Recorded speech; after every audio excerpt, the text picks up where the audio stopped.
Welcome back with a smiling face. Links to previous episodes are given in the video description, so don't forget to like, subscribe and share the video. Wolves of Shadowed Fate. Episode 34. Chapter 180 to 185. Graham's POV. 1 month later at Black Moon. I have been keeping an eye on Blake since I released him. He seems broken and I don't know if that is from the beatings I gave him, or knowing that BH moved on and got pregnant with some kind of monstrosity that should never have existed. Either way, he is still way too strong, and influential in this pack. They were his people, and they were glad to see him back as their leader. I have been testing him for over the last month because I just have a gut feeling that he just cannot be trusted. I am not a fool, but the men listen to him and are much better trained now than they were 3 months ago. Things are finally going smoothly for me now, but I am not going to just embrace having him in a dual leadership position with me. I am not an IT, and I cannot forget all the times I stayed outside his cell to lower him back down from his being suspended in the air. That look of fury as he glared up at me from the floor. I would keep him suspended for about 40 minutes each time and his legs wouldn't support him when he got dropped back down. He hated me, and he made it no secret that he did. There was no way for me to beat him like I did without his wrists in silver cuffs, and him suspended. I am over 20 years older than him, and although I train, and I am strong, he is much stronger than me. There would be no way for me to beat him in a fair fight, so I had to get it done like that. There would only be one reason for him to be able to put that much hate aside for us to get that done. He wants Cheryl back. I have no idea why he ever picked her over my beautiful Reagan. He clearly lacks sense and taste. I have never understood his thought process on how he could make the choice that he did. Regardless, he picked the lesser of the two of them. There is no accounting for taste. Blake was a barbarian, and Reagan had done a lot better with Aaron and Clive. So that is the direction I took while I waited for the 24th to come around, to see if I could trust him. There is no way that I can just believe one test either, as it seemed like he knew what I was doing in the first place. I plan on testing Blake until drop-dead time for the attack. I will let Blake know the day of the attack and not a second before. That is if he manages to pass all of the tests I place in his way. I remember them coming back from Blood Tracker when I sent them there last month. They had apparently pissed Aaron off, and he had called me and went off. I already knew that he wasn't going to go along with us. He had already told us in no uncertain terms, that he would not be with us in this. He owed Blackadder for the help they gave him with the vampire problem, and I understood that. He had told them that he owed them one. Aaron told me to keep him out of it, and he needed no more offers from me. He gave me an ultimatum to not be allies if I continued to press him. I knew it was a threat because Aaron made it very clear on his part, so I assured him that we would not ask again. I wasn't even going to be here much longer, this would be Blake's pack, and Blake's problem in the future.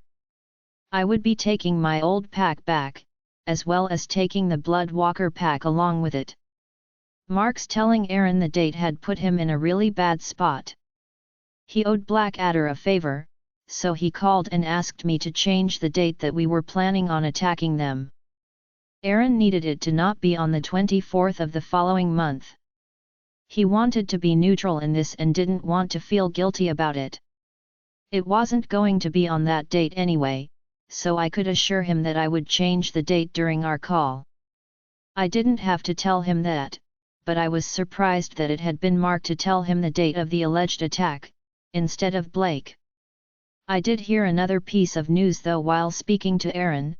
Apparently, Forrest had told Trevor everything that he knew. The amount of bragging that Forrest does has got to be dealt with. Aaron even told me that for some reason, Forrest had the date wrong, at the 25th of next month, and not the 24th. Well, now they have both dates that I was testing them on, and all because Forrest can't keep his damn mouth shut. It won't be either of those 2 dates, but now I have to deal with a bigger problem than I thought I had. I was standing on the steps of the pack house when they returned to the pack, as I needed to know why Blake didn't do as I told him. I sent him there for Blake to specifically make the offer. They exited the SUV and Forrest was the first one up the steps, still on his phone, and didn't say anything as he passed me. That is fine because I will deal with him later. It was lunchtime, so I figured I would have them come to lunch with me to sort this whole thing out. I could tell Blake didn't want to have lunch with us but didn't have a valid reason to not do it. We ate in silence, and when the meal was almost through I asked how things had gone. Aaron still didn't want to cooperate with us on this. I had told you that before we went, Blake said in his gruff manner. He was a man of few words and he managed to make it really sound like an "I told you so" but in a nicer way. He called me, and he was pretty angry about it. You were right. But why didn't you tell him when the attack was going to be? I asked him, and I was very curious as to what his answer was going to be. Are you serious right now, Graham? Blake asked me with a frown creasing his forehead as he looked at me. I nodded at him and said, Of course I am. I sent you there to ask, didn't I? Graham, this is not your first go-around with attacks. I have never attacked anyone, but I do have common sense. I would think that the least amount of people that knew the when and were part of it needs to be at a minimum. He had told us in no uncertain terms that he was not going to participate with us. Why would I give him the date of the attack? That was a need to know, and he didn't need to know. He refused to work with us. You are going to have to change the date now, all because Mark here told him when we were coming. I may not be as experienced as you are as an alpha there, Graham, but I know better than to tell someone whose children and their mother are at a pack that you are planning to attack. That seems like a really stupid thing to do to me, Blake said, and then got up to take his tray as he excused himself. He was right, that was stupid, and it told me right then that he probably knew that I was testing him. I had to change my tactics then. I sent people to eavesdrop on him and Brady to see what they were discussing. I made sure that if he were to use a landline here in the pack house that I was notified of it. I had the phone lines recording now after Robert managed to escape. That way if Blake used the phones I would be able to listen to what had been said if he decided to call and warn Aaron, or Blackadder. But he didn't do any of those things. He trained the warriors, and he trained them hard. He had them all in shape within a month of him being free of the cells, as a matter of fact. That was all he was focused on: training, resting, eating, sleeping, and repeating it all the next day. He didn't deviate from any of it, he never tried to leave the pack, and he basically kept to himself. He wants them to be able to fight well in this upcoming battle, and I was glad that he still had so much pride in this pack, even though I had taken it from him. He still cared for all his pack members, and it showed in how he dealt with them. He was a good alpha, and they will flourish under his direction, once I leave here to take my old pack back. I approached a few of the she-wolves that I could see eyeing him to see if they were willing to approach him and flirt with him. I had to see what he would say, and I made the deal with them that they would each try, only one of them each week until he agreed to date one of them. I told them that they had to approach him at dinner, or lunch, but he had to be at the table with us, and I had to be present for it. All of the qualifications had to be in place for them to get the money that I was offering them to do it. Most of them had remembered what happened to the last women here that had become his girlfriends. I told them that since Cheryl was already gone, they would be fine. He would not hurt them physically, but he might get rude to them. They felt that it was worth it, and I made sure that Blake started eating at the main table with me and Forrest each day, even though it was obvious to anyone paying attention that he would rather not be there. The ranked wolves still had their tables with their families around us, so it was just the three of us, and Cheryl at our table. It was unfortunate that in the last 3 weeks, they have all failed me. Week after week, the she-wolves dolled themselves up and approached our table. I didn't interact with them, they knew the drill. Some of them were younger and Forrest invited them to sit down.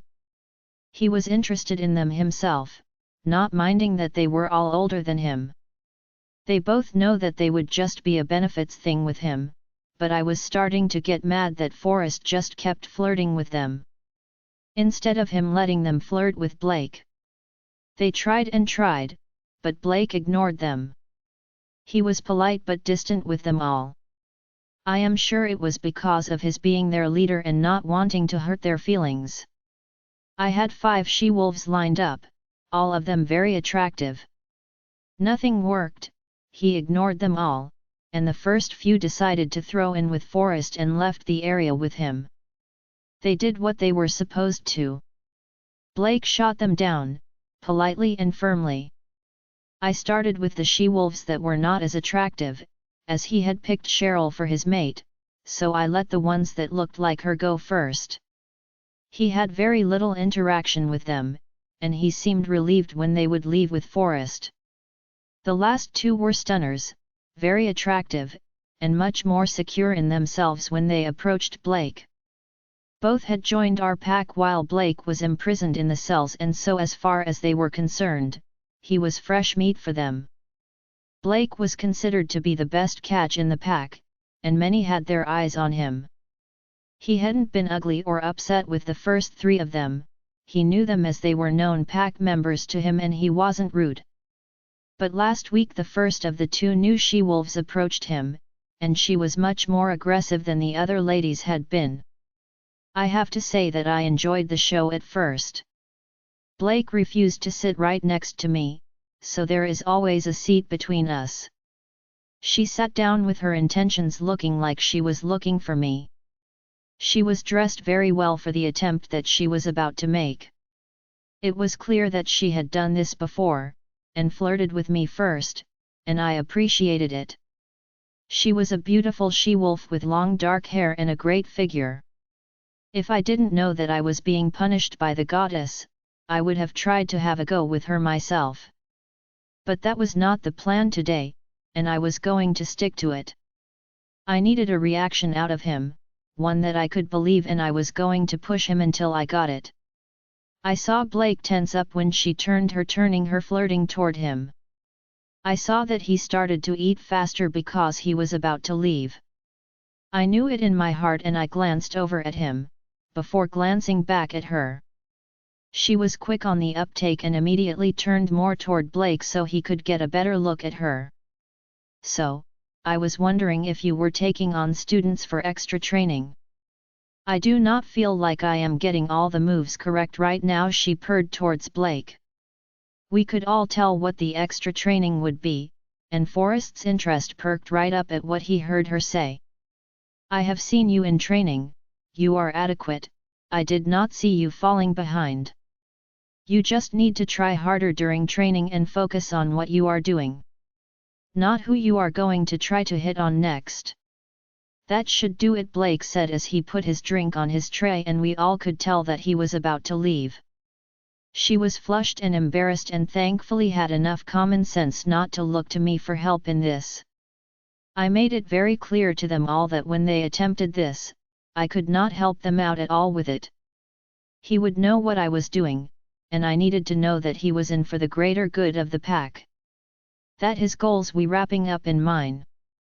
That he wanted his pack back, with me gone, which that part I already knew he did. But I need to know that in this attack, I could turn my back on him, and him not attempt to kill me when I did. That is what I needed to know. That is why I keep pressing so hard on him. She reached out and grabbed onto his forearm to stop him as he went to stand up. He looked at his arm, and then back at her, and his gaze was cold as ice. He even intimidated me with it. She shrank back a little from it and he turned his body towards her and I could hear her breath hitch in fear. Blake has never hit a she-wolf before. I don't think he hurts women, but right now it is a toss-up on how this is going to go. Do not touch me again. I have a mate. I am working to get her back and I refuse to have another she-wolf sent on me, ever again. I will not disappoint Cheryl again. I want her, and my other 2 sons back here with me at Black Moon. So whatever is going on with you and the other women who have decided that now is a good time to hit on me, it isn't. It never will be again. You all need to keep your hands and everything else that you are offering to me, to yourself, and stay away from me. I am not interested in any of you, I only want my chosen mate back. Tell the others, and make sure it gets around the pack because if you women all keep approaching me with these little offers of yours, there will be repercussions from it, Blake told her, and he did not lower his voice. The whole dining room heard it. The she-wolf that was between us, her face was completely red from her embarrassment of being called out in front of the whole place. There had to be almost 200 wolves in here eating at this time, less than a fifth of the pack. I will have to increase her pay for this humiliation, as long as she doesn't let on that I was the one behind it. She didn't, she was smart enough to just quickly stand up and leave the dining room. She didn't look back, and she was almost running by the time she hit the doorway. Forrest looked after her, and I could tell that he was toying with the idea of running after her, but she was looking for a man, not a boy. That was what he compared to up against his father. I was glad that I was shaking my head in disappointment as Blake was looking right at me when I looked forward again. I could tell that he was trying to decide if I had put her up to it, or if she just decided to roll the dice on getting with him. I shook my head again and went back to eating like I was so disappointed in her actions. She failed for the most part, but I did end up getting my answer. Blake was just doing this to get his family back. I can work with that. That will mean that he will be fine with me killing the vampire and the little abomination as well. That will get her back into his arms, and they can have another baby to replace the one I am going to kill. She will just be mad at me for it, and Blake can be there to comfort her for what I did. Things were looking up today as it was the 25th, and nothing had been done at Blackadder, for either day. Not even an extra guard or patrol, so that meant that I could trust Blake and Aaron both in this. I think that I will lower the last she-wolf's pay, as she will not even have to approach Blake anymore. He is really angry and I don't want to piss him off again. I can pay the extra to this girl who just got embarrassed in the dining room. I don't want her mad at me and tell Blake why she did it. It is none of Blake's business anyway. That made me very happy, as I knew I couldn't do this attack without Blake leading the men into battle. The warriors were only going to be listening to him. The rogues, both the wolves and vampires, would just be listening to me. I am glad I have them as they will be the ones carrying it out on the front lines. Plus, in case Blake did manage to trick me, they can help get me out of there unscathed. The ranked wolves will be on my side as well, so we should be successful in this attack. I am having Brady stay behind to take care of the pack. I don't want him there to help Blake out if Blake is just acting like he is with me. But I think after today, I can trust Blake enough to get this done. Next month they will not know what hit them when we come. I won't kill Cheryl, but I will make sure that I cause her the same pain that she caused me when she took Cassandra away from me. Cheryl deserves to suffer, and I am going to make sure that I do just that while Blake is busy during the attack. I won't kill her because I know that Blake wants her, but I will make her very sorry that she ever thought of crossing me. I will make sure that she knows to lie to Blake about what happened to her, or something might just happen to their boys too. Chapter 181 Raven's POV 1 month later. The time is near, I can feel it coming. Like the goddess is pressing on me that the attack is imminent. We have been doing a daily test this last week, for everyone that needs to get to the safe area to practice. The children all like it, but the adults can feel the stress of it. But it is smooth right now. Everyone is doing it, and the siren is loud, like a tornado siren, that Brandon had bought just for this use. He placed it in the middle of the pack land. It is very loud, and there are 2 buttons to press to get the alarm to sound. One of the stations is at the guard's shake at the gate entrance, and the other one is in our room. Everyone is aware that they need to mind link Brandon, or Justin to announce the fact that we were being attacked. We are good to go, just waiting on Graham to finally decide when he wants to move forward with the battle. We are as prepared as we can possibly be, and frankly, I will be glad to get this whole thing over and done with. The threat of this has been hanging over our heads for a very long time now, too long as it is over half my life now. I have been praying to the goddess for her to protect our people, my mates, and all of our children. I am hoping that she will give me, or Reagan, a sign to let us know exactly when they will be coming. I have faith in her that she will. I know that she does not support Graham, or what he is doing. He needs to be dealt with, but he is not a pushover. He will have made backup plans for his backup plans, and we will all have to think on our feet when he finally does show up. We are all a little jittery these days, not in fear, but in anticipation of this finally being behind us. We need it to be, and my dad can feel it too. A week ago he started having warriors dropped off here from Bloodwalker, and the pack next to his, Blue Moon. They wanted to help because Graham had killed their patrol warriors during his escape from Silver Blade. The council had sent some of their warriors as well to aid us in this. They would come in with an SUV full of people to drop off, and then exit the pack about 30 minutes later. It would not seem unusual to them as it looked like the same number that came in, also came out, due to the dark tint on the windows of the SUVs. No red flags to show anyone watching, and they were indeed still watching us from across the highway. This was the purpose of the extra pack house. We were growing all the time, but it didn't warrant a new pack house just yet.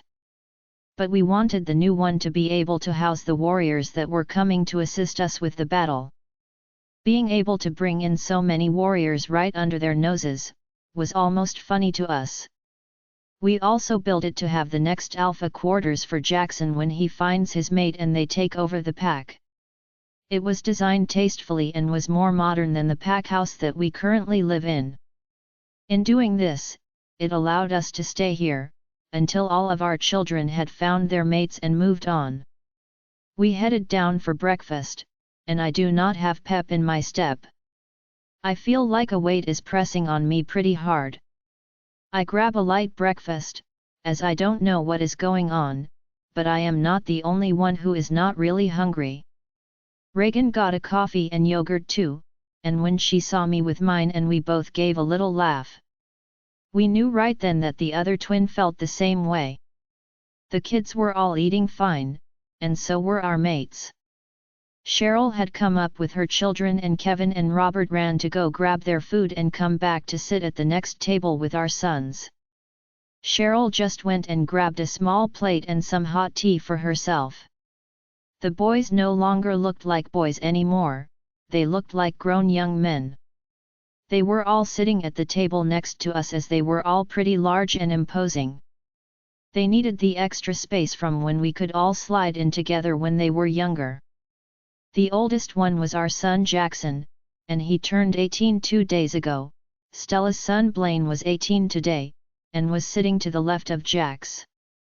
His younger brothers, Andrew now 17 and a half, and Aiden is about to turn 17, sitting next to him. The twins, Liam and Chase, are 17 and a half and they look to be the same size as Jax. They were sitting on Jackson's right-hand side. Dex turned 17 3 weeks ago and he is sitting next to them.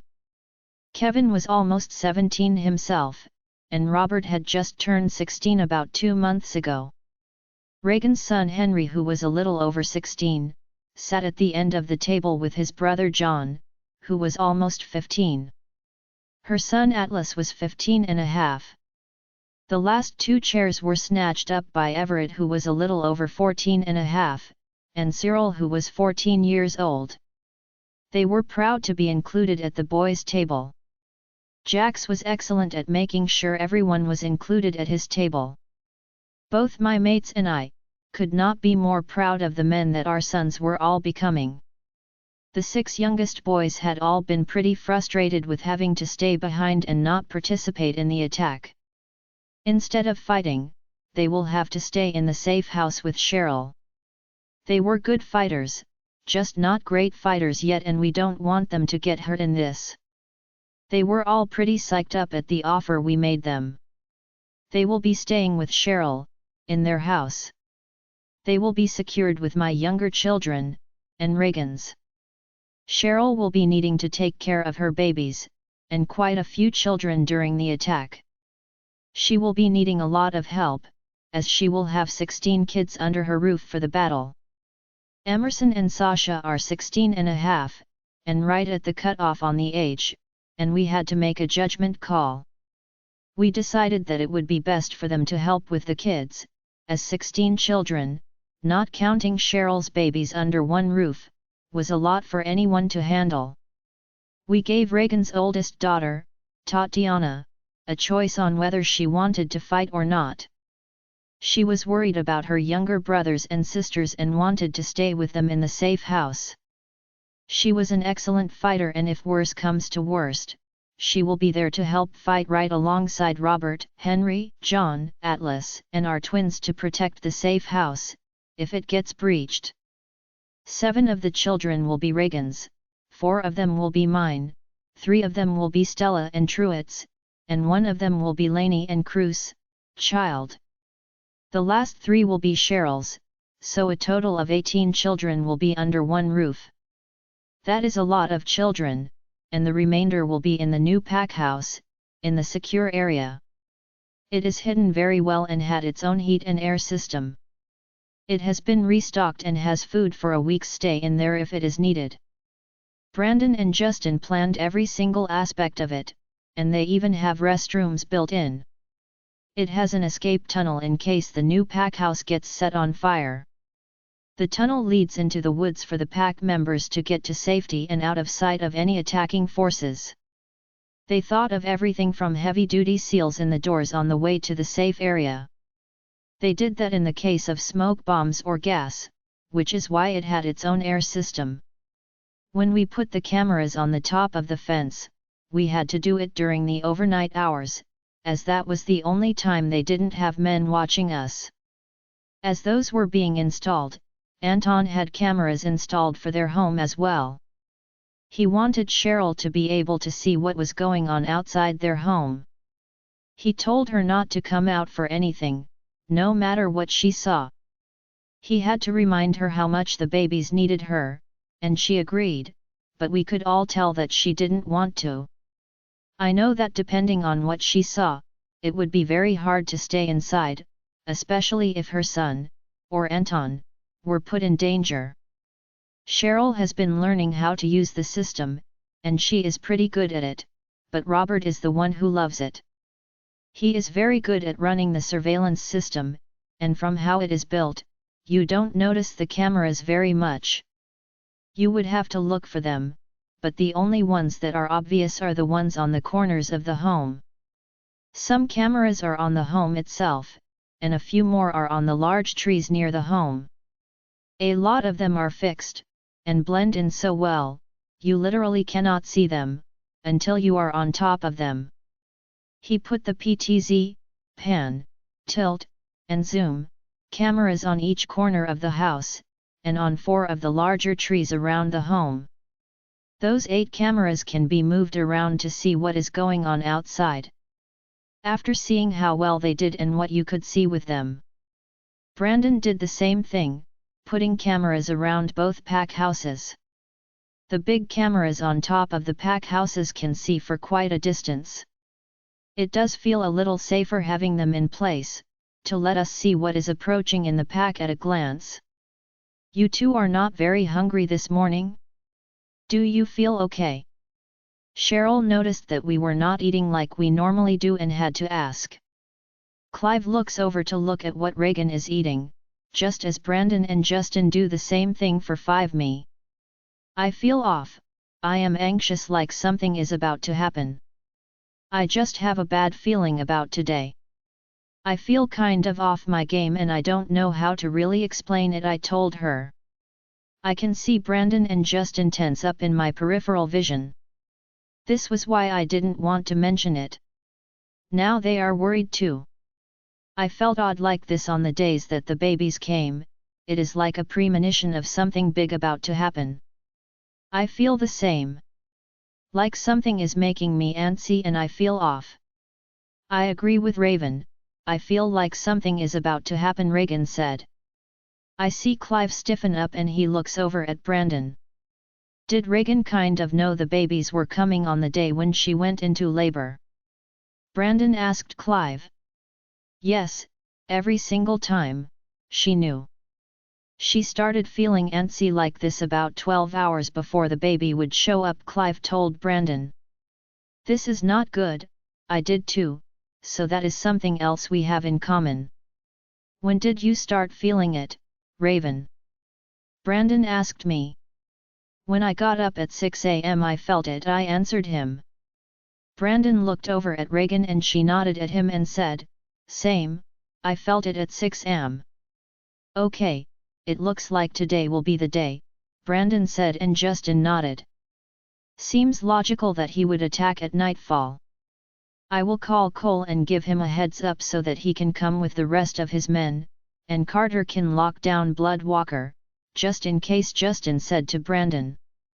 I will call Alexei and let him know. That way he can get the coven locked down too. We will make sure everything is ready to go for tonight. I believe in their gut feelings, they are both descendants of the goddess. I am willing to bet this is kind of a heads up is directed from her to us, so we can be prepared.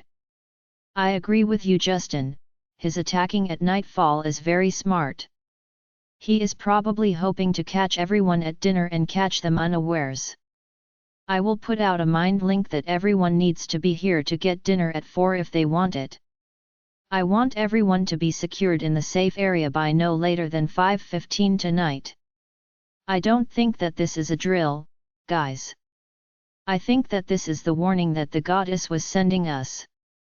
We may get a confirmation later from Blake if he can safely do it, but I think that they will be here tonight, Brandon told us, and we agree. I can see that the boys at the next table are all silent. They heard what he said, and this is it. It is more frightening when it is in your face. The time is up, and we will have to engage them tonight. I want to wrap up my children in my arms and kiss them and tell them that everything will be fine, but I can't, the words are caught in my throat. There is nothing that I can do other than kill Graham and make his forces falter without him. That won't be happening. He is planning on bringing in rogues, both werewolves and vampires. He knew we have Anton here, and he is trying to make sure that he has him outnumbered. Fear is a real thing, and when it is your family at risk, it can break you down quickly. I am fighting to not let it swallow me whole right now. I can see the fear on everyone's faces. Anton hurries in and heads straight for Cheryl. She must have told him what we suspected. It is true, I haven't felt like this since my youngest pups were born. My feelings were kind of a teasing joke as far as inside our family. But Brandon and Justin were both aware that I have never had a feeling and something not happen. They were willing to bet on me, and with Reagan having the same feelings, it was as good as set in stone now.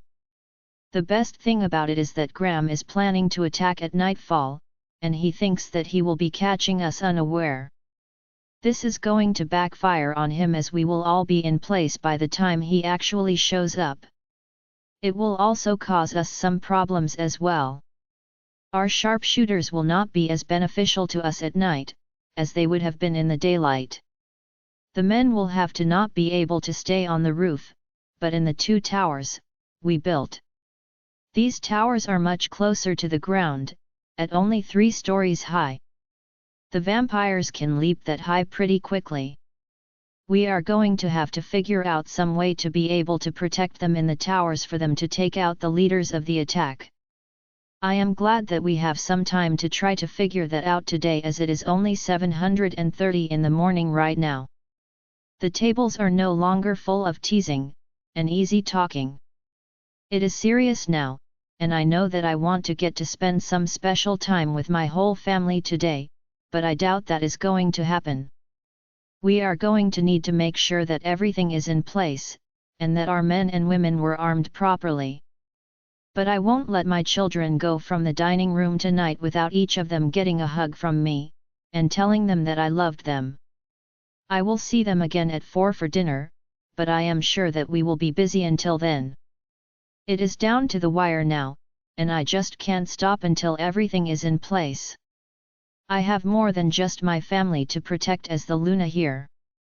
My job is also to protect my pack members, and I will make sure that all my decisions today are for the greater good. I absolutely hate that they are coming in at night. The children haven't really trained to fight at night just yet, as we just trained during our normal hours, and never stopped this think about them coming in at night.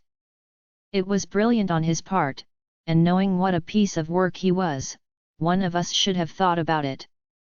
But there is no time for second-guessing what we have done. We just need to adapt and overcome now, because there is nothing else that we can do.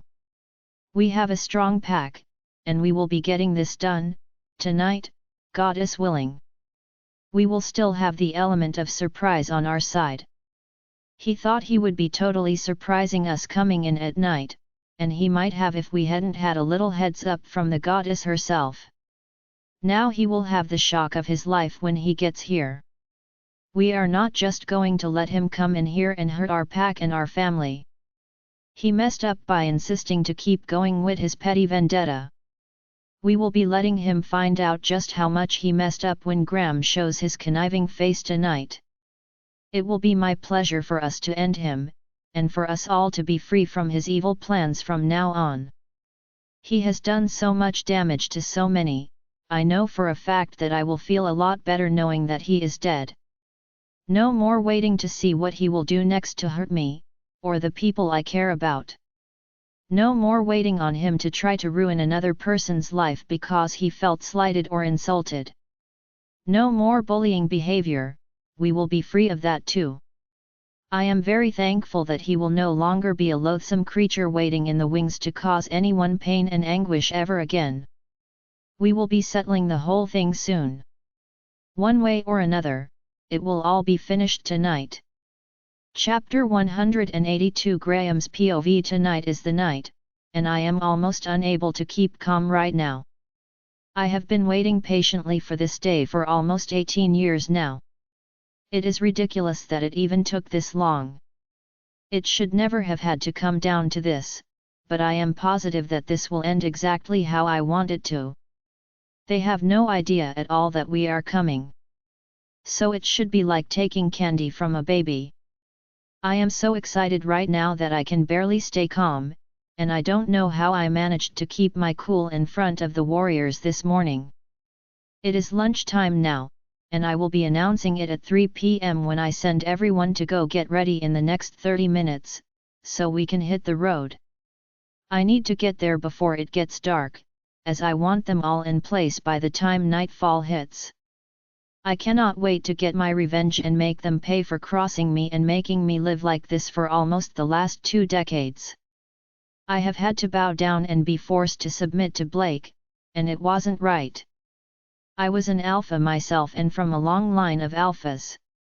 It is in my blood.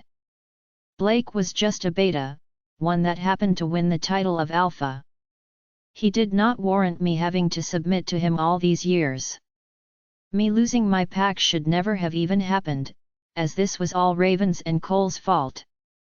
But today I will rectify the wrongs, and I will be avenged tonight. The only thing sweeter than the attack today, will be when I kill Cole, and take back what rightly belongs to me. I have lost everything important to me, my mate Cassandra, and Reagan my daughter. Everything had been taken from me. I will never again bend my knee to anyone else, I will make damn sure of that. I need to do this in steps, as I know that I cannot attack two strong packs in one day. We need time to regroup and get our supplies back up again. Bloodwalker is nothing if not a rule follower. They will have to ask permission from the council to go to war with us, but the council will want to investigate it first. That is what they always do, with making sure that you should do it, instead of just allowing you to do it. They are just a bunch of wimps that think that they can boss me around. Well, I have news for them. I won't be listening to them, and neither with Blake and Aaron. Forrest will have the new Black Adder, or whatever he will want to name it, and with 4 packs under my thumb, we are going to start running things right around here. I will have anywhere from 2 weeks to a month to get ready to attack Bloodwalker before they get approval to attack Black Moon. I am looking forward to werewolves being top of the food chain again. No more getting along with these other species. They are not as worthy as we are. They are not important, and slowly but surely we will make sure to start choking them out, as we catch them. Sooner or later they will figure out that they do not need to be coming around here. That it would be a death sentence for them to be caught around or on our land. They can go live elsewhere and make other areas suffer for their being there, but at least we will be free of them. It all starts today, and I will be starting with that bloodsucker that Cheryl has got herself tied up with. Yes, he and their baby will be the first ones that I personally kill. Well, not necessarily me, but my vampires will take care of him. I know if Blake lost to him in a fight, I would have no ability to kill him myself. I can however kill that little abomination that they created together. I am so looking forward to getting Cheryl back to her old submissive self again. She has clearly gotten to be too out of control these days. I will not stand for her to even think about being happy again, not after her killing Cassandra. It will be my pleasure to come and visit Cheryl and see her go right back to where she was torn down before. She will absolutely hate that, and that will make me very happy to see. Blake will be happy, and that will be all that matters as far as I am concerned. Blake being happy means that he will owe me for his happiness, and we can just call it a draw between what he did to me, and what I did to him. Payback is a real thing between us in our packs. We can start over and we will continue to work together to make sure that our packs rise, and flourish together.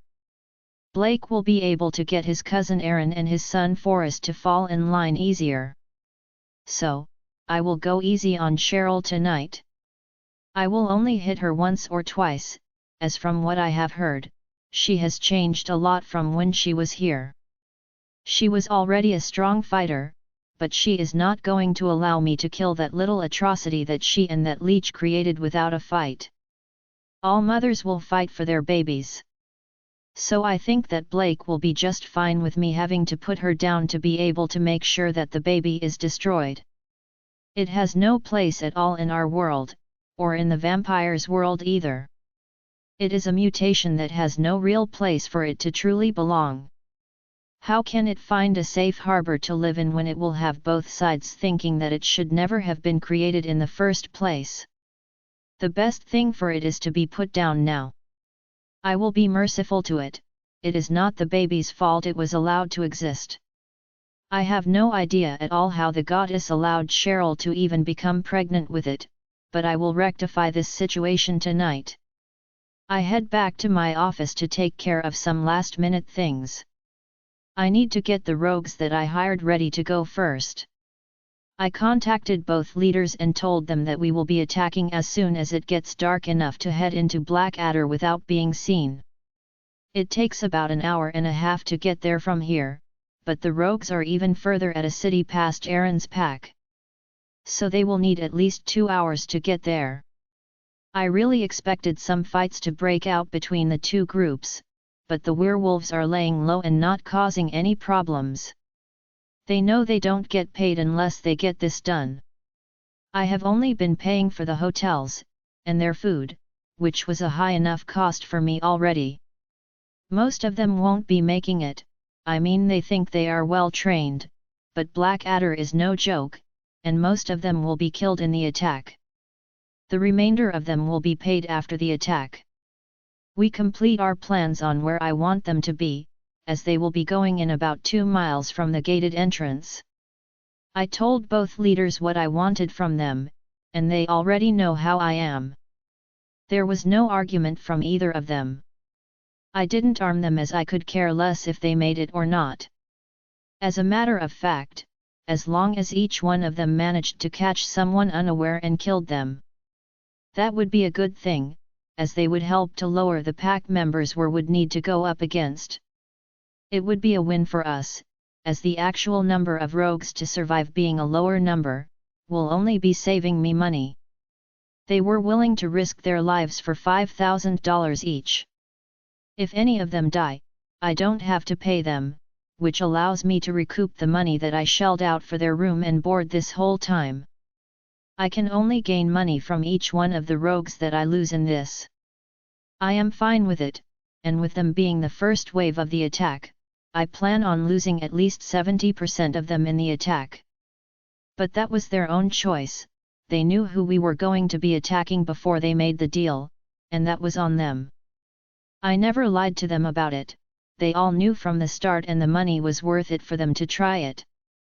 They were planning on putting the money together to buy some land and settle down. They would still be able to do it as long as half of them survived the attack. Frankly, I didn't really want them to be living close to me. The land they were actually looking at was closer to Blake and Aaron, so I was fine with it. They wouldn't be near my pack, and I doubt that they would have the funds to be able to buy it if the number of them I suspected of being killed was accurate. It was almost 3 p.m. now, so I mind-linked Garrett, Mark, and Travis to come to my office. I am going to go over everything with them first before I tell Blake and Forrest. I already know that Forrest is a leak, and he is not a good fighter. I am taking him today so he can just be taken care of, and it won't be on me.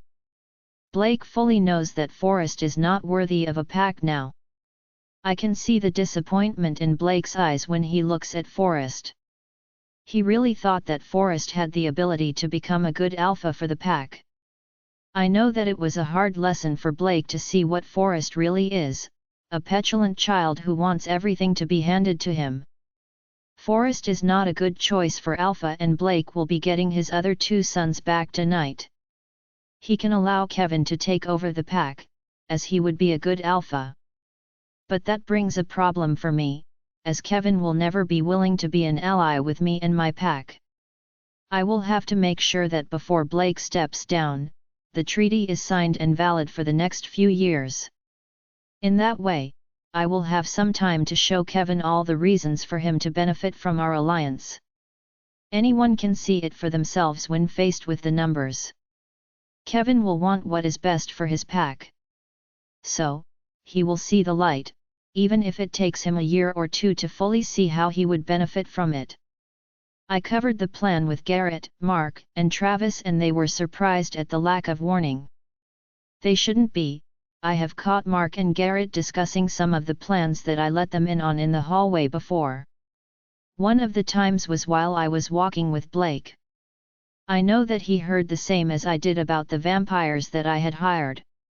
I had to hire the vampires, as I knew that the coven that Cheryl's husband came from, was located right next to Blackadder. I have to be able to deal with them, and I know better than to try to fight them myself.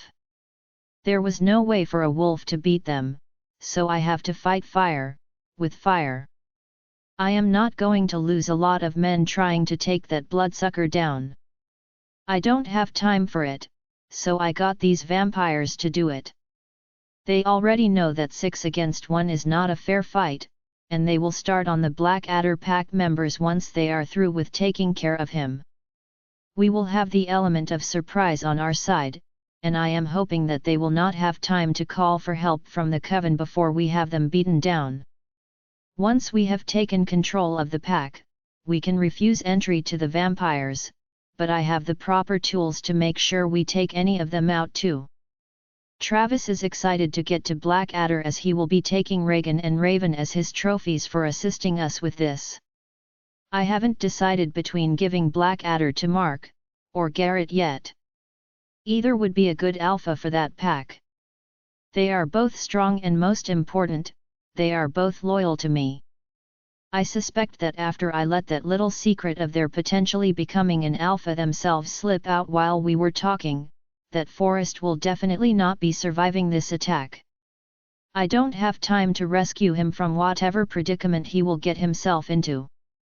I already know that will be happening with Forrest, and I just cannot put him into an important position like that, and he not be effective in it.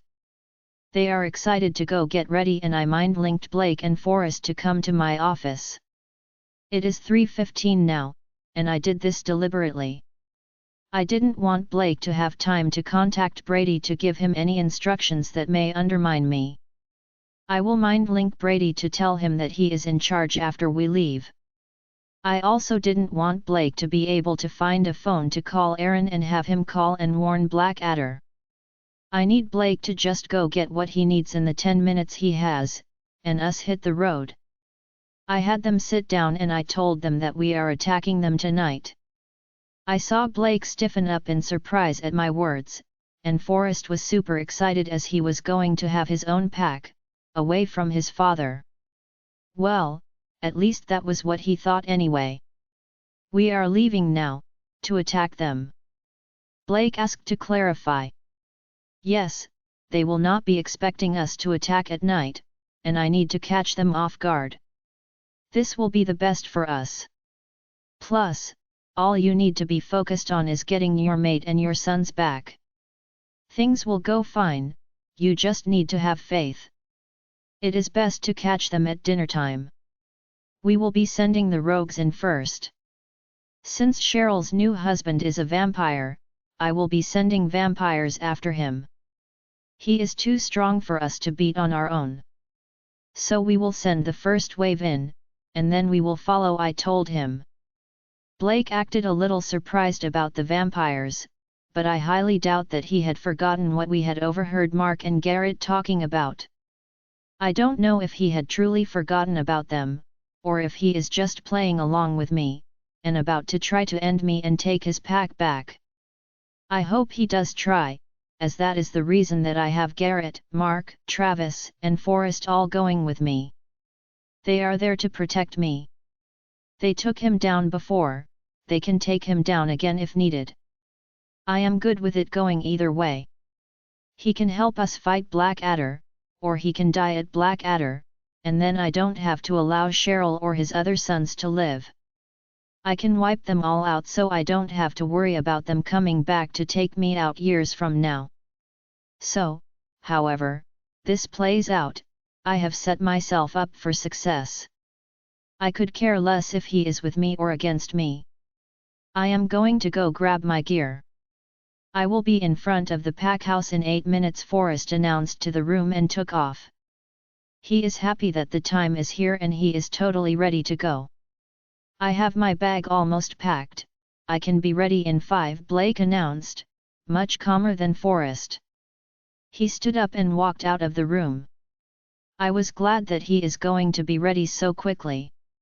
It seems that I don't have to worry about him, as that tight time frame won't allow him to do anything. He can only take the elevator up, and come right back down to the front of the pack house in that amount of time. I didn't fill him in on the large number of rogues that I have accumulated so far. He will find out that little surprise when we arrive there. I am not going to give someone who might be plotting against me a heads up. He will ride with me, and the ranked wolves there. So will Forrest, who will take the very back row with Travis, as they are the youngest. Garrett is going to drive, and I will sit in the middle with Blake. We need to get a few things straightened out on the way there. Like letting bygones be bygones between us. He tortured me, I tortured him, so we are even right now. Done and done with each other, we need to move forward now and come together for the greater good. That good actually being our 4-pack's successful alliance with each other in the future.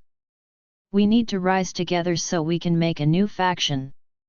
A new way of doing things, and show the Werewolf Council that we will not be letting them control us, or what we do, ever again. Chapter 183 Blake's POV. I didn't expect us to be going to war today. Graham is a devious son of ABH and I am going to have to be quick about this. I will be cutting it close as it is. As soon as I exit the elevator I am running as fast as I can to my room. We will be leaving soon, and I need to make sure that I get down to the front of the pack house before Forrest does. I should, as Forrest doesn't get in a hurry for anything. I think that his thinking he will become an alpha today he may actually surprise me and be in a hurry. He will be ready to go soon, and I just needed to grab the gear that I have. We all have a bulletproof vest, our guns, and our holsters. They check my gun each time I leave with it, to make sure that I don't have any bullets in it. I am still a problem child for them as they are all still very nervous around me. They should be because the payback is coming tonight. I knew my gear was in the chair by the door, so I locked the entrance to my apartment and shoved a chair under the door handle just in case. I don't want them breaking in to catch me on my phone giving a heads up to Blackadder. I text Brandon as soon as my phone lights up. Graham is coming tonight. Be ready. He plans to attack at nightfall. He has rogues, werewolves, and vampires I sent him. I wasn't even going to wait for a reply as I went to hide the phone back in its spot again. I don't know how tonight is going to go, and I may need the phone again when I get back to the pack, but the reply was almost immediate. We assumed that he was about to attack us. We are prepared. Be safe. We know you are on our side in this. Thanks for the heads up for confirmation of it. Raven. I saw the reply and I wondered how they could possibly have known. I will have to ask after the fact. I need to move. I shut off my phone and hit it again and grabbed my gear as I exited the room. I ran down the hallway to the elevator and hit the first floor button. I heard Forrest's door open just as the elevator headed down. I smiled. I may just beat him to the SUV by a minute or two, but I will beat him. I nodded to everyone as I moved toward the back of the SUV to load my gear. I made sure that Graham saw me, as I knew he was trying to figure out why I acted surprised at him telling me about the vampires. I wasn't surprised by the vampires being a part of the attack. I had heard them speaking to one another before. What I was surprised about was the fact that he had told me before we got there. I honestly didn't think that he would tell me that, and I watched as his eyes narrowed at me. So his suspicion of me is up again, and this is not a good time for that to happen. I will deal with it in the SUV on the way there. I hopped into the back seat, as I already saw Garrett and Mark sitting in the front seats when I came out. I should have known that Graham was going to stay glued to my side through this. At least I was able to give them a heads up about the attack. It sounded like they were prepared for anything, and I really hope they were. I want Cheryl to be protected from this madman, as I know that he does what he wants. I can only pray that she is secure, to take her out of the equation. I do not put anything past Graham at this point. He managed to get the bulk of my most trusted men in the pack, as well as my son, against me. Thankfully, most of pack still considered me to be their alpha, no matter what lies Graham told them about me. I could breathe a little calmer now that I know that Cheryl and my sons should be safe from Graham. We got loaded quickly and thankfully Forrest had stopped again on his way out to grab himself something to eat and drink on the way. Most are smart enough to not do that. With the nerves before an attack, it could cause you to get physically sick. I watched him load his gear up in the back of the SUV and finally climb in to head to the last row. Travis was already there, and he was shaking his head at the collection that Forrest was carrying. He had his phone charger with him, a large sandwich, and a large drink. He was steadily typing away on his phone once he put his stuff down. I pray that he is not stupid enough to tell Trevor what we are heading out to do. Graham might be pissed off enough to kill him for it. Any slip-up now will probably get either him or me killed. I don't know how Forrest doesn't realize that yet. He has it in his head that since he threw in with them on Graham's plan, he is on the inside, and I am not. I may not be on the inside, but they actually need me in this fight. They don't need him, he is almost worthless here. We were about 20 minutes into the drive when Graham finally started to speak to me. I have been waiting this whole time, I guess he was just biding his time. Are you okay, Blake? You are pretty quiet, I know that Cheryl and your sons will be fine. I already told the warriors, and my rogues about them, and showed the rogues their pictures. They will be fine. I guarantee it, Graham told me. I heard Forrest give a low laugh behind me about them, as he doesn't want them to come back to Blackadder. He doesn't get a vote in it, he won't even be there himself if he manages to survive today. He will be at Blackadder, so he shouldn't have any opinion on them coming back to Black Moon. I am fine, Graham. I am just a little nervous about the battle. Brandon and Justin are excellent fighters. They have trained their pack well. I know, I went there to train, and so did Travis. I don't think that it will be as easy to defeat Blackadder as you think it will be, they are not pushovers. Attacking at dinner is smart, but it will be dark and hard to see. Even with our enhanced eyesight, we will have difficulty on their home turf, and we will be at a disadvantage.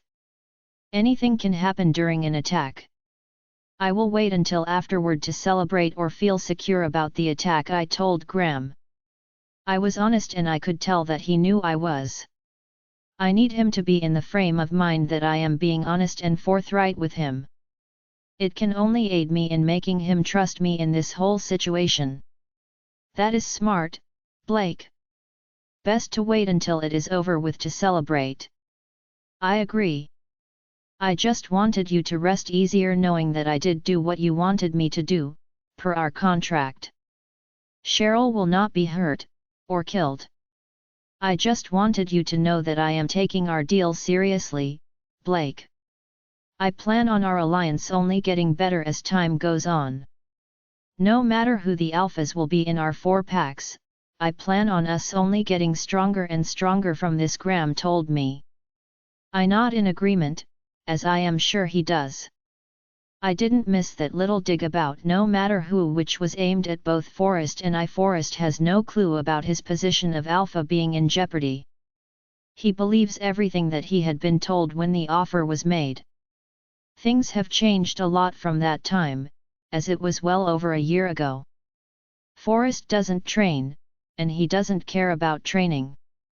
He cares about how he looks, and what he can get. He cares about his car, girls, and money. I don't see any of that changing anytime soon. He is living his best life, as far as he is concerned, but not for someone who is about to be alpha. He needs to take things seriously, he needs to train. He doesn't need to be clowning like he is. I don't see how we wouldn't be, I told him in agreement. I won't be disagreeing with anything that he says to me on this trip. The attack is at hand, and everyone sitting in this SUV had betrayed me. I will not make myself a target when we are about to go into battle. I think I worried you by mentioning the vampires earlier today. But I thought that you knew about them already. I just needed them on my team to be able to deal with Cheryl's husband. Plus their coven is near Blackadder, and I don't want the problems that vampires can provide to us. I knew if you couldn't beat him, as one of our strongest fighters, I needed to find something that could. They are a strong group, and they should be able to take care of him quickly, Graham told me, and I see that he had to figure out a way into laying his trap out. Time for some more honesty, and I will be sure to plant the seeds of doubt right now along with it. No, I wasn't worried about your mentioning the vampires. I agree with them coming with us. I couldn't beat him, and I doubt anyone here could. He is a very strong fighter.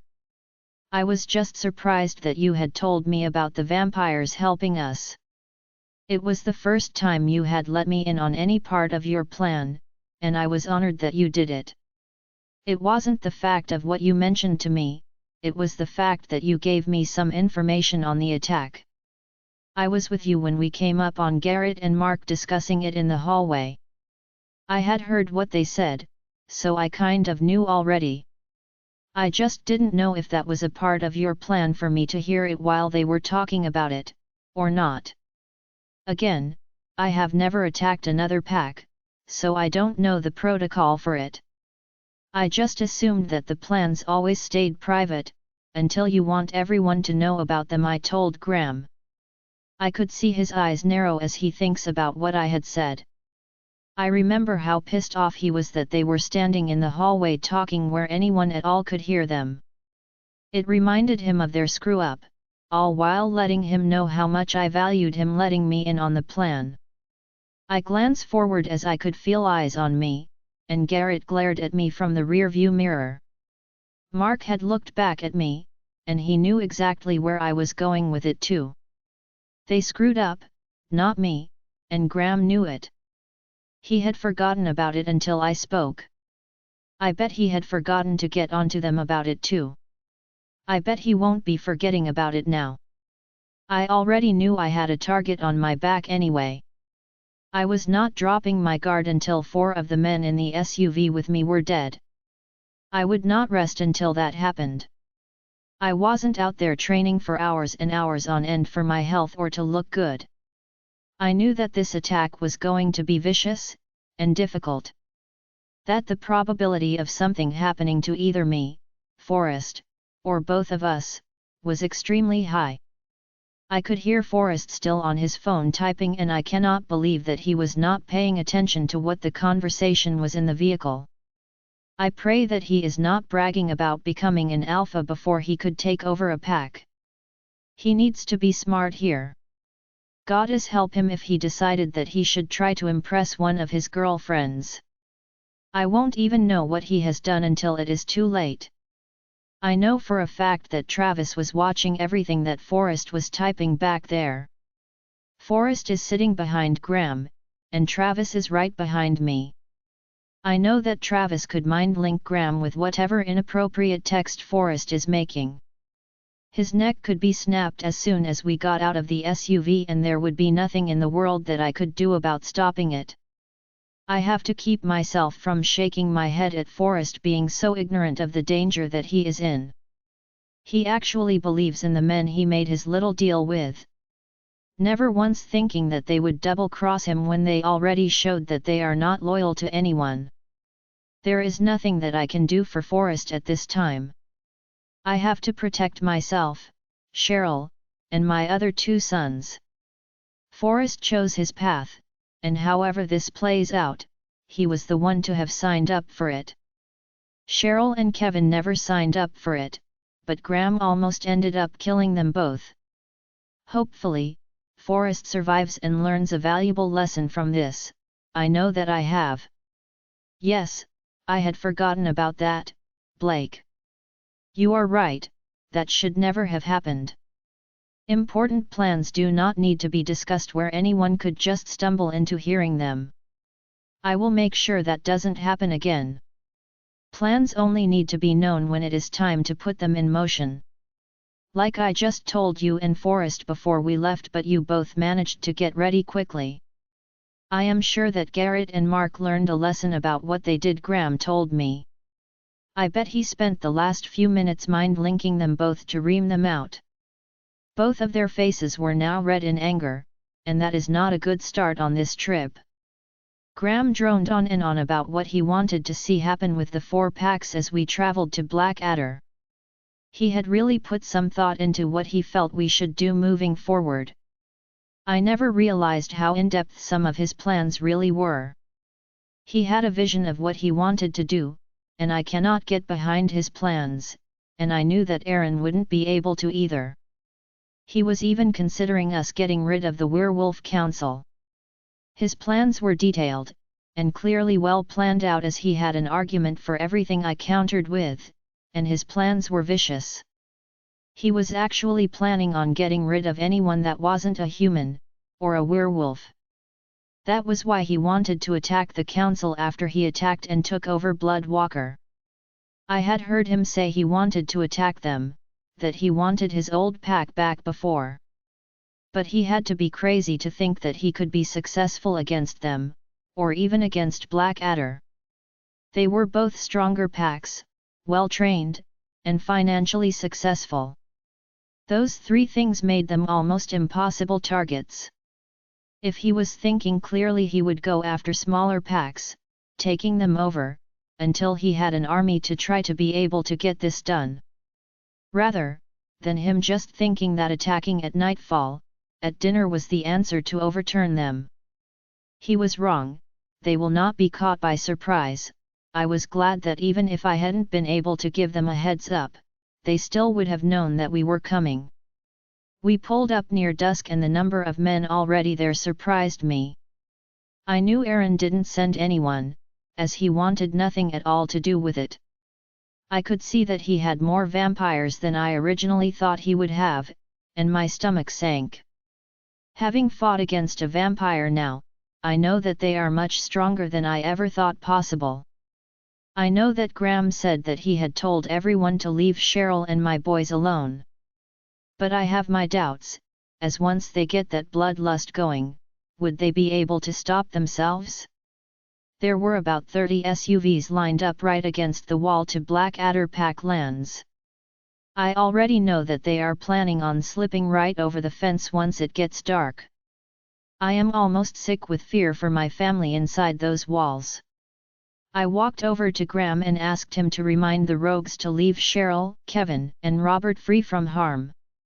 Graham surprised me by walking over and showing both groups their pictures again. They did look at the pictures, but I know that they knew that they could kill everyone there.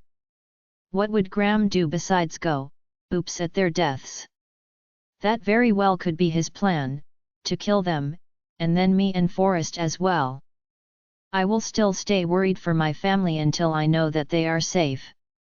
I do not trust Graham, and I don't want to show my hand too early in this attack. I watch as Graham speaks with Garrett, Mark, Travis, and Forrest before heading over to speak to me. I want you to stay with us until we get to the pack house. I am sending all the rogues in first. Their leaders have an earpiece and will be able to communicate with me and Garrett during the battle. I don't mind losing the rogues, but I want to protect my ranked wolves as long as I can. I am sending in our warriors later. They are on the other side of the gate, and they will go over the wall on that side. I want the rogues to take out as many as they can come in contact with before we enter their pack land. I know that Reagan and Cheryl both build houses here. We will find those homes last. Just stay with us as the first wave goes in and takes up locations for us to know what is going on in their pack. Then we will attack, Graham told me. I am more nervous now than I was on the way here. If they trusted me, I would have been involved in the conversation that they just had together. I also know that I pissed off Garrett and Mark by pointing out their mistake to Graham. I doubt it was a good thing that I missed their conversation. I calmed myself down. I just need to focus now, stay behind their group, and keep my eyes and ears open. The first wave goes quietly over the fence, and they were good. They were all very quick, and I didn't hear any alarms being set off to announce their arrival. Most of them were tall enough with standing on top of the SUV to see where they needed to land on the top of the wall with their jump. I started praying to the goddess that this works out the way it should, or a lot of innocent people are going to be slaughtered tonight. Chapter 184 Brandon's POV. The cameras alerted my tablet that they are coming over the wall now. Thankfully, everyone was safely in place and had been for an hour now. I was not going to wait until the last minute to protect my people. The children, elderly, and pregnant she-wolves had all been secured from the attack with Leander and his family. Graham had more people with him than we thought he would. I watched as they just kept pouring over the fence, and he had to have well over 200 rogue wolves with him. I was not happy to see a larger number of vampires with him as well. It was easy to tell the difference, and the wolves were all tan and healthy looking and the vampires were not. I looked at Alexei, who was standing next to me, and I can see the disappointed look on his face. He hates just killing their kind, especially if he believed that they could be redeemed. The vampire numbers are dwindling pretty badly, and I know that he hates just killing them for the sake of killing. I just don't know how they will be able to judge who is worth saving from this motley crew that Graham has assembled. I know that Alexei has told his people about the vampires. They are in a group now to discuss the problem, and how to solve it. None of us knew that Graham had so many. They were coming over the walls so quickly that it was really hard to count them all. There looked to be at least 7 of them in total, but Alexei said that it looked like 8 to him. I am very thankful that Raven asked for the cameras to be installed, and Reagan volunteered to pay for them, so that was a bonus too. The cameras have been a great help with this, as none of those men crossing over the wall hit any of the sensors. We would have been caught totally unaware by this attack if the goddess hadn't let Raven, and Reagan, know it was coming tonight. Yes, Blake had sent a text to let us know that they were attacking tonight. But by the time we received it, we would have only had about 2 hours to get ready. That would have been barely enough time to get the pack prepared, and the members who could not fight secured. I know he gave us the warning as soon as he got it. I do not blame him at all for the lack of time we received on it. I know that Graham would not fully trust him, so he probably only got notice when they were about to leave the pack. I just hope that Graham doesn't figure out that Blake is not with him before they get on our pack land. I know Graham is a vicious wolf. I know that he will never stop coming for Raven until we stop him. I plan to make sure that Graham and all of his ranked wolves never leave my pack again. I plan on making sure that this attack will be the last action of their lives. That was an excellent decision on the cameras, Raven. We would not have had any alarms triggered by their arrival without them, I told Raven. She gave me a tight smile and Justin hugged her into his side to comfort her. They were about 2 miles away from us, and it was smart of them to use the SUVs to get high enough to come over the fences without hitting the pressure switches. They will be here in the next 5 minutes, I called out to the group to get their attention and get them to move in towards us. This is not going to be easy, especially for you younger ones. I do not want any of you hurt. If you want to change your mind about fighting, please go to the secure area now. You can always help there. I will not judge you at all for it. Killing someone is a hard thing to do. You need to remember this fact: they were sent here to kill you, your friends, and your family. They will not hesitate to take your life, as they are willing to be paid to attack a pack that has done nothing to them. They are mercenaries, and they will not give you a pass because you are young. Just remember your training. We have trained you your whole lives for this moment. Please be cautious, and try to fight back to back with your fellow pack members. They like to attack from behind, so don't give them that opportunity. I linked our boys to come to us so we could hug and kiss them all. My stomach is tense with the knowledge that I might lose one or more of my sons. I never wanted this to actually come to this point. I tried my best to make sure that we dealt with all other packs honorably. It did work to the point that instead of fighting against 2 packs, it is just 1. I should have known that Graham would have found a way to make up the numbers against us. I would not put anything against him, and I am sure that this is not the only trick up his sleeve tonight. I watched as Justin hugs the boys and gives them tips after he tells them how much he loves them. He is the reason that they are so well trained. I have never given him the credit that he deserves in this. I have so much work to do for both the pack and our businesses, that I am lucky to get to help them train twice a week. I see the focus in their eyes, and I know that they are all strong fighters. I hug each one of the boys and tell them that I love them. I let them know how proud I am of each and every one of them. They are standing almost exactly shoulder to shoulder with me, taller than their mother's 6 frame. They are good men, and I prayed to the goddess that they will be safe and protected through this attack. I know it is greedy, but I do not want to lose any of them. I don't want to lose any of my pack members in this fight.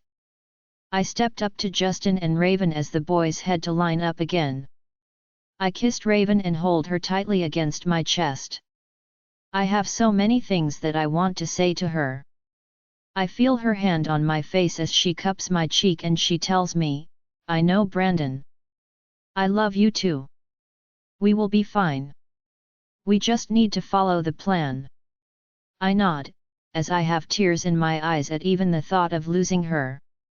Justin and I are keeping her between us when we fight, to try to protect her. But we both know that this is going to be a very difficult battle. I looked up from Raven to Justin and stepped over to hug him too. He was surprised, as we usually do not come in contact with each other. Raven is the bond that holds us together, and we both know that. I need to tell him something, and I want to say it now, as I don't honestly know if we will both make it through this fight. They will be gunning for me, as they want to take over my pack. I don't want them to stop fighting for even a minute if they do manage to kill me. I have already spoken to Truett and Leander about this. I just need to let Justin know, and then announce it to the pack in the pack link. "Justin, if something happens to me during the fight, I want you to take care of Raven. I already know you will, as you love her too, but I want you to be the next alpha. You have proven yourself over and over again to me, and the pack. There is no one more worthy of the position than you until Jax is ready to take it over from you. Please continue to love and take care of our family as you have for the last 18 years, I told him, and I can see the surprise on his face. I am fine staying where I am, Brandon. I do not want to take the spot away from Truett or Leander. I don't want them to think I am here for a spot. I just want to be with Raven and our children, and I will be happy," Justin told me. I could tell that he was honest in what he said. I know that, Justin, but Raven is the Luna, and the pack will need her to recover from this. They will need you, and our children will need you too. I have already spoken to them both about it. They would only promote if the pack were to lose both of us in the attack. But if something happens to me, I want you to take Raven and our children and go to the safe room. I know that Jax will do great things for the pack. I know his brothers will be a great support system for him. I just wanted to let you know how much I appreciate all the time and effort you have put in for all of our children. I see how much you do here, and I haven't told you how much I appreciate all that you do for the benefit of the whole pack, I told him. I can see that he appreciates what I said. We had an understanding between us, but it always means more to hear the words being spoken in appreciation. I will take care of our family, but I believe that we will all come through this together, Brandon. We have each other's backs, and we are about to make sure that we cut down the attack by half, and soon. I have a feeling that Graham has sorely underestimated us in this, and it is to his own detriment, Justin replied to me before clapping me on the back and walking up to stand next to the boys. I do plan on making sure that we all make it through the night. We do have a plan in place, and as soon as Graham gets closer, I will be putting the first of it into action. I am watching as the warriors from Black Moon start to slip over the wall on the other side of our pack lands. Everything is secure on that side as well, and most of our warriors are waiting inside the pack house to come pouring out to help us as we wait for the guest of honor to arrive. I cannot stop the smirk when I see Graham and his men finally come over the wall, led by Blake. Anton has a tablet too, and he is watching the cameras that he installed as the first wave will be passing his home to get to the pack house. They are being stealthy right now as they wind their way toward the pack house, slipping in by running from tree to tree as they watch to see if they come across anyone. I know that Anton is nervous too, but his home is a fortress. We all know it, and that is why all the ranked children, except Leander's family, are there right now. Due to his security firm, and his other private companies, his home is more secure than our own pack house. The new pack house is almost on par with it, but it is much easier to get a smaller home secured like that than a 6-story pack house. I was very thankful that he did that for not just his mate, but all of our younger children. I was glad that the older children would be able to help to defend the home if the worst happened and they were able to gain entry. I doubt that they will be able to get that to occur. I did not see anything other than a few weapons coming over the wall. It looks like he armed the warriors and the ranked wolves. The rogues look to be on their own in this. It seems as if Graham was willing to sacrifice the rogues to take out as many of us as they could, but he was not willing to sacrifice the ones that he considered valuable. I smiled knowing that they were all inside the wall now, and they were getting closer by the minute. Both Anton and I were standing to where we could not be seen as the glow from the tablets would be visible. I had my warriors heading into place now that they had come in over the walls. The 2 gates were locked and in place, as well as the underground barriers were now up and in position. Even if they wanted to drive an SUV in, they were not going to get through. We were secure at this point, and Graham was an IT for coming in as he did. Yes, they got in easily by using the parked SUVs, but they had no way of going back over the wall again. Only the vampires would be able to get that high of a jump, so he was really confident about catching us unaware, and off guard. He really thought that they would just go out the gate when they were done. But he was incorrect, and they were about to figure that out very soon for themselves. Hey, I think that we need to change our formation. It looks like we are ready for them just standing in a line like this. He is trying to catch us at dinner. Some of us need to stand with our backs to them like we are all out here just visiting. We need to talk like we would be if we were completely unaware of their approach, Reagan called out in a low tone. Raven nodded in agreement at her. The boys promptly got into a circle to speak. They were natural at it, as they started jokes and act normally. The line quickly changed into several small groups standing together talking, and that did look a lot more natural than us all standing there and watching for them to exit the woods. We had plenty of time to get ready for them to approach. My men in the towers were ready, as were the men we had stationed on the ground. We were well prepared, and I almost felt sorry for the sitting ducks they were going to be when they made their presence known to us. This is not going to be the battle that Graham thought it was going to be. I had told my men to spare Blake, but he was the only one that was going to be spared. Everyone else would be killed, unless they surrendered, and gave up their weapons. We will not be sparing them for any other reason. Stepping onto our pack land to attack us, made that very clear that their intent was to kill us all, or at least the ranked wolves. We would be offering them all a chance to surrender.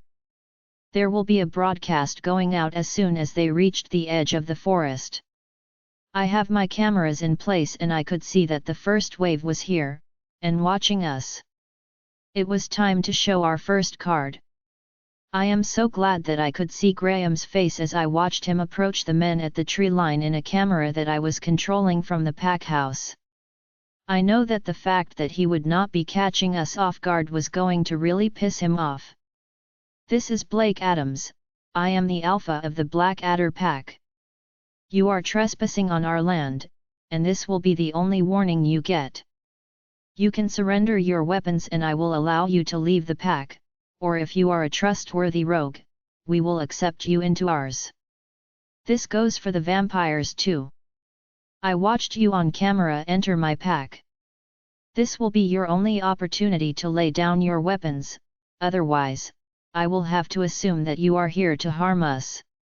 I have to tell you that it will not end well for any of you if you decide to attack. The choice is now in your hands. Just put your hands up and come out if you want to give up now. Please, make a wise choice. I could hear my voice come through the loudspeaker that I had installed to put out the alarm at the time of the attack. Justin and I had thought of this idea earlier, and we wanted any non-violent rogues to be able to live a better life. This was going to be their only warning. If they decided to approach and continue the attack, that was their choice as well. I had mind-linked my shooters to train their weapons on Graham and his men standing on the closer side to us. I know if the men did decide to give up, Graham, or one of his minions, would definitely be shooting them. I didn't want to make the offer, only for the rogues to be shot in the back like that. I knew that it was not going to be a lot of them to take advantage of the offer anyway. But we as wolves like to be with other wolves, it was in our nature. As long as they could be trusted, I would interview each one, and then decide when they would be introduced to the pack. I can tell that they are thinking about it, and I can see from the look on Graham's face that he is really angry that he is not as stealthy as he thought that he was coming in like he did. It was almost comical in his fury, and I can tell that he is telling the men not to listen to me. He cannot afford to lose them, as I know that he was just using them as expendables. They have to know that too, that he doesn't care at all about any of them. They are a means to an end for him, and if they all died helping him out, he wouldn't care at all. Graham cares about Graham, and no one else. The line has turned to see if anyone is going to come forward to us. I see a few on the opposite side of Graham coming out of the woods. They were further away from Graham, and his yelling. I think that they know exactly how this is going to end for them if they don't surrender. That makes them smart, and probably a new rogue, as the longer you are rogue the less cognizant of what is going on you are. I see the moment Graham sees them and starts to send his ranked wolves over to end them. We all knew what he was about to do, so we have to take it out of their hands. It is 5 wolves, and 1 vampire, and I pray that none of them have any malicious thoughts toward us, as this is a big show of trust on our part for them. I see that 2 more wolves ran up to the group to come to safety as the 2 ranked wolves hurried over to their area to deal with their traitors. I see Alexei nod, and the next moment the group that had stepped out is picked up and moved quickly to between me and Alexei, out of the line of fire. I heard the gasp from the wolves left behind, as they all believed that the ones who surrendered would immediately be killed by Graham before they could get to safety. The second they saw that the first group made it safely, a lot more poured out into the clearings. Nadia had her hands full moving the other 20+ wolves and a second vampire who wanted sanctuary here in our packs. I heard Graham's voice ring out into the night, "That won't save you, Brandon. You cannot beat us all. I will have my revenge against you all, no matter what you think you are prepared for. Graham, I look forward to dealing with you and your men," I yelled back to him. I turned to look at the 30 men who stood there waiting to see what we would be doing with them. "I am going to escort you down to the cells, that is for your protection, as well as ours. Both Alexei and I will be speaking with each of you, but until I can ascertain what your intentions truly are, I will need you to bear with us, until we can get Graham dealt with.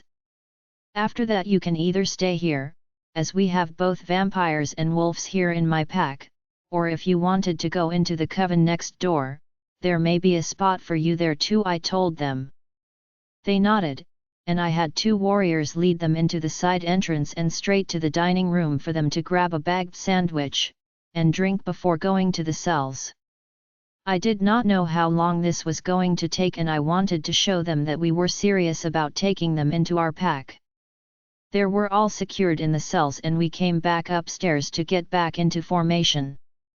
I heard the sound of gunfire, and I knew that the battle had just begun. Chapter 185 Graham's POV. How did they know we were here?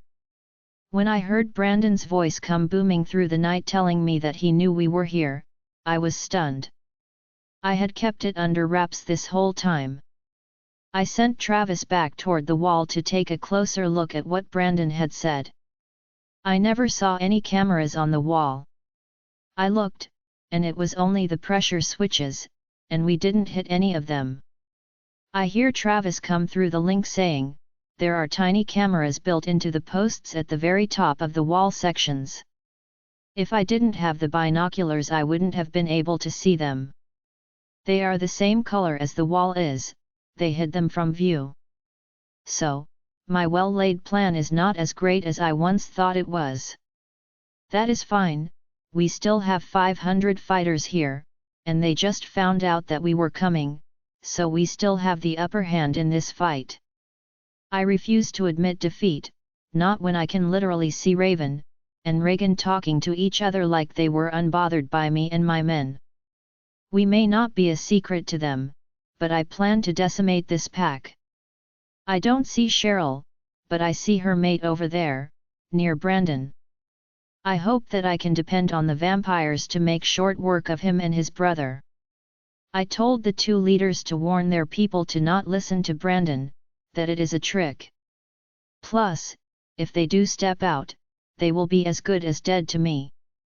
I can hear the rogues talking to each other, I can hear them thinking about the offer to come and live here. I even see a vampire leave with the group. With the trees in my way, I don't have a clear shot that I can take. I sent Forrest and Mark over to go kill the men that decided to mutiny against me.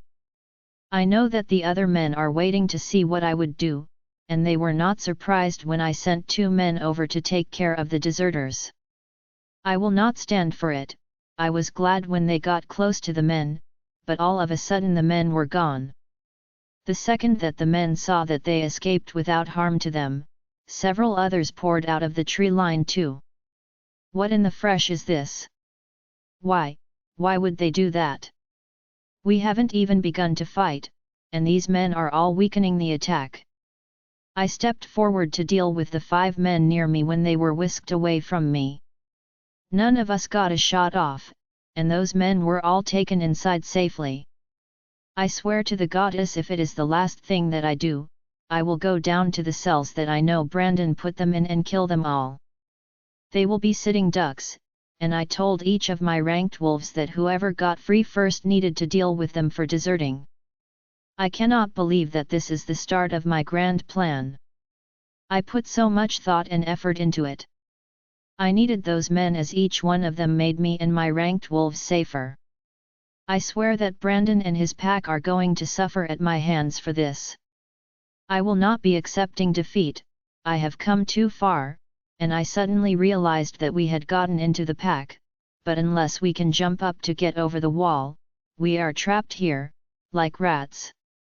We have to win this battle, there is no other way around it. I spoke to the rogue leaders through the headset. We only lost a few of the men. I will add another 1,000 onto your pay, making it $6,000 each being paid to you in this attack. They only just found out that we were here, we need to go ahead and attack together. I will mind link the warriors, so give it 1 minute and we will attack together at the sound of my gun in the air. We still have the element of surprise, as how prepared could they actually be? I told them.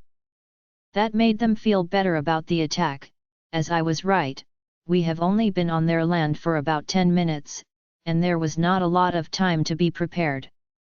I mind link the same message to the warriors on the other side of the pack house. Brandon may know about them too, but what can he do? We have him surrounded, this is our battle to lose, not his. My confidence increases as I think of that. Yes, they may have had time to get a little prepared, but they would have been too busy to get weapons out with getting their pack members to safety. I hardly think that they are able to defeat us as we are way more prepared than they are. We are still hidden in the tree line, and I don't think that Brandon has any idea of the sheer numbers that we have with us. I am confident of a successful outcome as I make the men get ready to come out. I see no threat in our way, as we go to attack. I raise my gun in the air and fire off the shot as the men rush out to attack. The roar of their battle cries rings out for a short while before several short bursts of rapid-fire shots ring out. Both on this side of the pack house, and the other side. I am shocked to see that at least 100 men are down with this first wave, and that is just from what I can see on this side. I know that the same thing happened on the far side, and I quickly link with the lead warriors to tell me what happened. I am staring before me and I never expected them to be so well prepared for this. This was not a 10-minute preparation time, this was a well thought out response, and his men were well trained. I was not expecting this at all. I looked around to see if I can see anything, and I cannot see where the bullets even traveled to hit them. We lost at least 80 warriors, and the other 2 lead warriors, before I could get the rest of the men to retreat back into the tree line alpha. They were waiting on us to attack. I cannot even see where their shooters are for us to even try to fire back. We are staying in the woods for cover, but I think that we may need to try to get out of here with our lives, and try this again with a better plan. This is not a coincidence, Alpha, they knew we were coming. If we stay we will all be killed, the lead warrior replied back. That was the same thing that I thought, they had to have had much more than 10 minutes to be prepared. Someone tipped them off and I turned towards Forrest. Forrest, who did you tell that we were attacking Blackadder today? I asked him. He and Mark had returned to me after they went to deal with the deserters. They knew that in case Blake turned on me, I wanted them all near to help protect me. Just the girl I am sleeping with, but she is a human. I just said that I was getting into a fight, not that it was a battle. She doesn't even know that I am a werewolf, so there is no way that she could have warned them, Graham, he told me. Travis had told me in the SUV what he had sent. Travis also sent me a screenshot of it, and that was the truth of it. I had already read what he had sent. It didn't have any information in it though. I asked him for his phone, I needed to make sure that he didn't tell Trevor. I had him unlock it and then scrolled through his messages. He talked a lot of ST, but he didn't tell Trevor anything about the attack. All he did was act big for the girl he was sleeping with. He is lucky because I was about to kill him where he stood right now if he had. Blake, did you inform them that we were coming? I looked him dead in his eyes as I spoke to him. He didn't hesitate. No, I didn't have time, Graham. I went up and got my gear, and came right back down. Plus I don't have a phone in my room anymore. I went straight up and then to the pack house steps. I haven't left the pack except for the times I was with you, except for the run you made me take to Aaron's pack, but I was never alone. I don't have a phone. I mind-linked someone I trusted to go and search his room as I decided to deal with this another way. I call out, it seems that I underestimated you, Brandon. I am surprised that you are willing to kill so many innocents when your mate started this whole thing. I am here to get my revenge, fair and square. You underestimated both Raven and Reagan, actually, Graham. They both had a bad feeling this morning and from that, we finally realized that today was the day. You remember that they are both descended from the goddess herself. You are in the wrong here, so just stop lying. You are not here for revenge, as you were the one who was wrong from the beginning. You were the one to cause all of the issues. You were the one who started the whole thing by not just giving Raven back to her father from the moment she was born. This started with you, Graham, and your bad decisions. Instead of you being a man and accepting that you messed up, you always put the blame where it didn't belong. It lays squarely on your shoulders. If the men with you want to follow such a terrible alpha, then so be it. Brandon's voice called out into the night. Alpha, there is no phone in former Alpha Blake's room, came the message back from one of the 3 warriors that I left behind to watch Brady. I got my answer as to why while he was searching the room.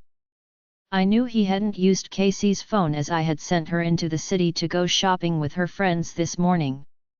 I sent a she-wolf with the group to keep them safe. I also made sure that Blake didn't have a phone available to him. The goddess herself is against me with this, and I know that all of my men heard it. It is not good news for any of us, as they know that she was the one to let them know that we were coming, that lets them know which direction this battle is going to go. All my detailed plans were for nothing as this fight is over before I could even get it started. All I can feel is fury inside me. I cannot beat the goddess herself, but I swear that I will not be going down without a fight. I don't care if everyone here gives up, I won't. I mind-linked the warriors and then called the leaders of the rogues, $10,000 each. We are already here, we have to get this done. I can hear the mumblings and the discussions around me. They know it is a suicide mission now, but as soon as we can pinpoint where their gunmen are, we can take them out. Unfortunately, someone will have to be the one to come out of hiding in both areas. They will need to draw their fire so we can see where their nests are. Once we know that, we can take them out. We have to, as we are pinned down right now. I get no response from the warriors at all, and I have no idea what is going on over there. No matter what I say, I have no response from our own men. It is like they all disappeared on us. I never heard any gunfire, so they cannot have been killed. I am almost shaking in fury now, and Garrett and Mark look concerned. I could see some of the rogues trying to work their way back to the wall where we came in it. I shot 2 of them and then told the leaders, either you fight, or I will kill you all myself. I will make this fair for you, Graham. Which is more than you would ever do for anyone else. We can fight, hand to hand, from now on. But, no weapons. If we see a weapon come out, whoever is holding it will die before they can use it, Brandon yells out. Brandon is out of his mind, why would he do that? These men are trained killers. It doesn't matter if the warriors are not responding to us or not, we clearly outnumber them as far as the number of warriors that he has. I wouldn't do it. I would never give up the chance to make sure that my pack had no loss of life. I heard distant gunfire behind us coming from the wall where we came over. It doesn't take long for Brandon to call out, you just lost another 30 men trying to escape. I would take the offer, it is more than you would ever give someone, isn't it, Graham? He is right, I would never give up the upper hand. I think that Brandon needs to be taught a lesson as he is more cocky than I ever gave him credit for. He is clearly not thinking this out, because I am a strong fighter, all of the ranked wolves are, with the exception of Forrest. The mercenaries with us are no joke either, so if a fight is what they want, then I will agree to it. It is the only opportunity that we are going to get to try to beat them. I have a knife strapped to either leg and a gun just inside my boot just in case of emergency. I may look unarmed, but that is not the case. I am going to make sure that I take out both girls and Cheryl, while I am here. It would take years to recoup from this loss, and I hate that I won't be able to take over Bloodwalker to turn it back into my pack again. The anger that surges through me at the thought of losing my pack propels me forward. I am going to fight, and I am going to beat Brandon at his own game. As I emerge from the tree line, I see the men I hired start to come out with me. They never had weapons that I supplied, and most of them want to fight this out anyway. I see Blake, Mark, Garrett, and Travis all slip out of the tree line when I glance back at them, and a minute later I see Forrest emerge. It looks like he finally saw Kevin, as he is heading right for him. I guess he thinks that since Kevin is younger than him, he might still be able to beat him. He would be wrong in that assumption, as Kevin is even bigger now than he was when he left Black Moon. He is confident, and I cannot believe that Forrest is willing to fight him. I can hear a discussion going on with the boys. When I heard one of them say, "It wouldn't be right for you to kill your own brother," I ended up stumbling, as these young men are not showing fear of the grown men approaching them. As I look around, I see more warriors pouring out of the pack house from both directions, and I do not see any of the Black Moon warriors coming up to fight with us. I turn to look in their direction and I see a group of them at the gate, leaving the pack. They all had their hands up and were exiting through the opened gates at this time. I didn't authorize that, and now Blackadder has our guns. The warriors on the other side of the pack house have deserted us, and it is suddenly a fair fight, with about 200 of us, and 200 of them now. This was never supposed to be a fair fight. This was supposed to be me sneaking in while they least expected it, and teaching all the ranked wolves here a lesson. I see Cole break out from behind the group he was in, and approach me. I was not expecting him, but it makes sense that he would be here. He always wanted to get me back for all I did to him, and now is his chance. I see the council is here in support of them too, and I realize that none of us who are here to fight are going to be allowed to leave. I growled out in my fury, as this was not supposed to be the way it went down. I have won all my life. I have never had to really submit before. I always managed to land on my feet, and I won't start now. I glared over at Raven and Reagan, who are standing together in support, and I yelled out, "To the death," as I rushed up to Cole. The men ran into the fray with me, as they have now realized that we either win here, or we all die. I see vampires that I never saw before come out from where they were hiding, and I see that raven-haired vampire lift up my remaining vampires as a group. She was the one to pull the deserters away before we could take them out. I growl out in anger as I see that my rogue vampires will not even be getting the chance to fight. She carried the group of them over to where those vampire brothers were standing together with swords. She held them in place as all of their heads were severed. So much for those damn vampires helping us fight. I see the rogue wolves seeing what happened to the vampires, and they were horrified. About 50 of them turned tail and ran back to where we came in it. I glance up after Cole punched me down to the ground. I see Blake fighting against Garrett. Great, I have put my hope in all the wrong people, as I see a kid that looks just like Justin, taunting Forrest. "I am the same age as your brother, that way you at least have a fighting chance." I knew from his words that Forrest was going to lose the fight, but he still stepped up to do it. Everything has completely fallen apart. I am literally fighting for my life, and I see that Cole is in much better shape than I am. He is a powerhouse, and he is landing blow after blow on me. I never thought that I would need to train harder than I was. I never had to fight this hard in my life. Why is everything I planned for all falling apart? I am going to kill Blake. He is a traitor and I cannot allow this to go unpunished. I may not get Reagan or Raven, but the second I can get free from Cole, I am going to kill Blake, who is now fighting against Mark. Mark never even saw it coming. It looks like after he killed Garrett he immediately went to Mark. I know without a doubt he will go to Travis next. Travis is currently fighting both Reagan and Raven right now. He went right to them, with his stupid self, and probably announced that he was taking them both home. They are landing some very hard blows on him, and they are no pushovers. How in the world are women beating him? It hits me that after his mate left, he stopped training hard. All of them had slacked off, with the exception of Blake. They were sure that my plan was foolproof. Clearly, it wasn't, and I am sick about it now. I see Reagan's mate Clive finish off one of the rogues he was fighting, and head right for Travis. Travis was too busy watching the girls to see him coming.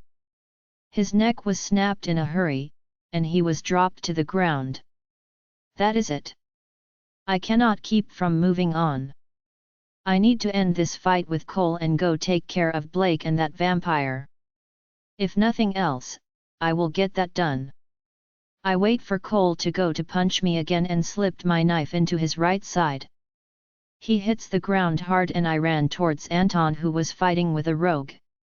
He doesn't see me, and I need to get him dealt with first, before Blake. Always best to take someone out, before they even know you are there. Or if you want to pay for more such audiobooks, you can send us a request in a private Facebook group, or join us on WhatsApp. A link is given in the video description. The audiobooks will be uploaded in the next episode. Join us on Patreon to listen to more unlimited audiobooks.